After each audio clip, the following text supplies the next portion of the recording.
행복한 영혼 여러분, 믿음 생활 하는데 너무 남는 게 없어요. 교회는 다니는데 남는 게 없어요. 하나님을 믿는다 하는데 남는 게 없어요. 계속 내가 이걸 해야 될까라는 고민을 합니다. 여러분은 어떻습니까? 매일은 아니지만 가끔 가다가 왜 이렇게 남는 게 없을까? 특별히 12월 달 한 해를 마감하죠. 어렵고 힘든 생활을 코로나 시대 속에서 저도 하고 있고 여러분도 하고 있습니다. 올 한 해 과연 내가 무엇을 남겼는가, 무엇을 가지게 되었는가, 어떻게 살았는가를 생각하다 보니까 믿음의 생활 속에도 남는 게 없어도 너무 없다라는 생각을 조금 하게 됩니다. 그러면서 내 영혼의 순례의 길을 어떻게 걸어가야 될까 고민을 합니다. 어떻게 하면 좋을까요? 여러분은 이런 고민을 하지는 않습니까, 여러분?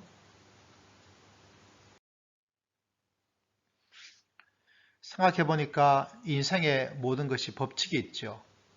공부에 대한 법칙도 있고, 돈을 버는 법칙도 있고, 자기 개발의 법칙도 있고, 뭐 법칙이라까지 말을 하지는 못하더라도 뭐 그와 비슷한 어떤 원리, 어떤 좋은 지침들, 가만히 생각해 보니까 믿음에도 그런 법칙과 원리가 어느 정도 있지 않겠나 이런 생각을 하였습니다. 그렇다면 어떤 법칙과 어떤 원리를 가져야 될 것인가? 그래야 내 인생의 믿음 생활에서 그 믿음 생활 속에서 풍성한 어떤 것들을 만나고 가지고 이루고 살아갈 수 있을 것인가? 이런 고민을 하면서 성경을 뒤적여 보았습니다. 그 가운데 법칙 하나를 제가 발견하게 되었습니다. 발견하였는데 하나님의 말씀을 읽고 그 말씀 속에서 살아있는 하나님의 다가오시는 말씀을 받아야 된다라는 것들을 알게 되었습니다. 그 말씀은 이삭이라는 창세기에 있는 말씀인데 이 사람은 흉년을 맞이했지만 그 속에서 어느 날 100배의 수확을 얻었다 이렇게 이야기가 하고 있어요. 야, 어떻게 이 사람은 흉년 속에서 무려 100배를 수확을 대풍년을 하게 되었을까라는 생각을 하면서 말씀을 보니까 하나님께서 이삭이라는 사람에게 말씀하기를 흉년임에도 불구하고 그 땅에 머물러 있어라 이런 말씀을 받았습니다. 그리고 그 말씀을 받았기에 흉년임에도 불구하고 그 땅에 머물러 있었습니다. 그러다가 무려 10배도 아니고 50배도 아니고 100배의 대풍년이죠. 흉년을 다 덮어버리고 남아있는 놀라운 풍성한 열매를 거두게 되었습니다. 거두었습니다. 그걸 보면서 이거구나 라는 생각을 했어요. 그러다 보니까 기억나는 것이 주의 말씀은 내 발의 등이요 빛이다. 결국 빛을 가져야 되죠.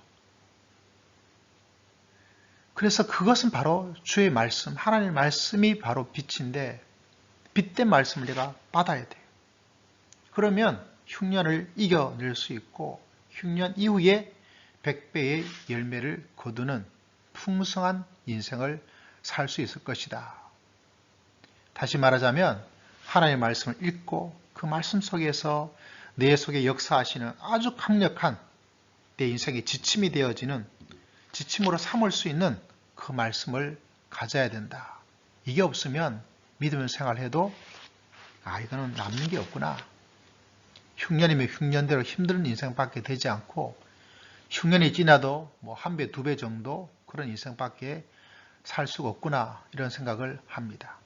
불을 켜고 정말 말씀을 받아야 되겠다. 말씀을 읽어야 되겠다. 새해에는 정말 그런 시간을 가져야 되겠다. 이런 생각을 하면서 나의 시간을 다시 한번 정리를 하였습니다. 또 두 번째 그런 마음으로 말씀을 읽다 보니까 발견한 두 번째 것은 다른 것이 아니에요. 날마다 나의 꿈, 나의 비전, 나의 소원을 보고 듣고 말하고 읽어야 된다. 왜냐하면 아브라함이라는 조상을 보니까 이삭의 아버지죠. 이 사람의 자식이 없어요. 아들이 없습니다. 딸도 없고요. 후계자가 없는 거죠. 인생 참 재미없겠다. 자녀가 주는 기쁨이 엄청나잖아요. 자기가 죽고 나서 후계자가 없는 이 가부장적 사회 속에서 자식이 없다는 것은 인생의 불행이죠. 가장 큰 불행입니다. 그런 아브라함을 하나님께서는 밖으로 데리고 나가서 자식 있게 될 것이다. 이렇게 말하지 않고 뭘 보여주었어요. 무엇을 보여주었냐면 하늘의 별, 깜깜한 데서 나타나는 하늘의 별. 지금은 너희 인생이 깜깜하지만 저 빛나는 하늘의 별처럼 수많은 별들처럼 별을 세울 수 없을 정도로 너희 자손이 많아지게 될 것이다. 여러분, 창세기 아브라함의 시대 연대가 아주 오래전이죠. 그럼에도 불구하고 그 이야기가 얼마나 허황됩니까? 자식도 하나 없는데 한 명도 없잖아요.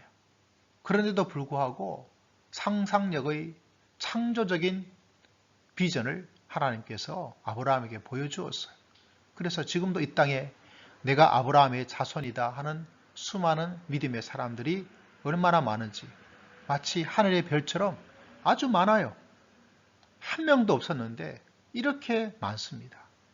그걸 보면서 이렇게 된다는 것은 아브라함이 날마다 나가서 하늘을 보았을 거예요. 텔레비전도 없던 시대에 뭘 하겠습니까? 유튜브도 없던 시절에 뭐 하겠어요? 하늘의 별을 보고 하늘의 별을 보고 그에게는 그 별이 약속이고 비전이고 꿈이고 소원입니다. 그리고 확신을 가지게 되었습니다. 내 자녀들이, 내 자손이 저 하늘의 별처럼 많을 것이다. 결국 이런 꿈꾸는 것, 이런 상상을 하는 것, 없다고 해서 없음으로 끝내지 않고 볼 수 있는 것, 바로 우리의 꿈, 우리의 비전, 우리의 소원. 그것이 있는 사람이 풍성한 삶을 살 수 있다. 믿음의 삶을 살지만, 믿음의 길을 걸어간다 하지만 내 속에 꿈도 없고 비전도 없고 소원도 없다면, 내가 볼 수 있는 별이 없다면, 내가 보아야 될 별이 없다면 이거 완전히 아무것도 얻을 게 없어요. 아무것도 얻을 게 없어요.